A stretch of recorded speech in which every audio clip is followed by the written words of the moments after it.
சேர்ந்தவர்கள் பல பேர் இறந்திருக்கிறார்கள் என்கிற செய்திகளையும், சரமாரியான மோட்டார் குண்டு தாக்குதல்களை தொடர்ந்து நடத்துகிறோம் என்கிற செய்திகளையும் அல் அக்ஸா தியாகிகள் படைப்பிரிவும் அறிவித்திருக்கிறார்கள்.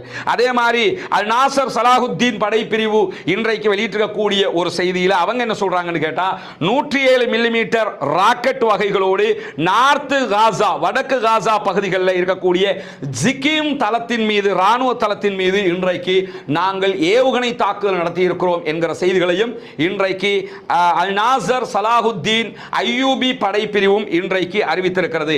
அதே மாதிரி எல்லா படைப்பிரிவும் இன்றைக்கு களத்தில் நிற்கிறாங்கிறது தெரியுது. ஏன்னா உக்கிரமாக போறதுனால எல்லா பக்கமும் தாக்குதல் நடத்துகிறார்கள். முஜாஹிதீன் படைப்பிரிவுகள் இன்றைக்கு சொல்லியிருக்கக்கூடிய செய்தியில தாலல் ஹவா பகுதிகளில் அல் அக்ஸா தியாகிகள் படைப்பிரிவோடு சேர்ந்து ஒரு இஸ்ரேலிய ராணுவத்தை சேர்ந்தவரை நாங்கள் ஸ்னைப்பர் அட்டாக் பண்ணி அழித்திருக்கிறோம் என்கிற செய்திகளையும் சொல்லியிருக்கிறாங்க.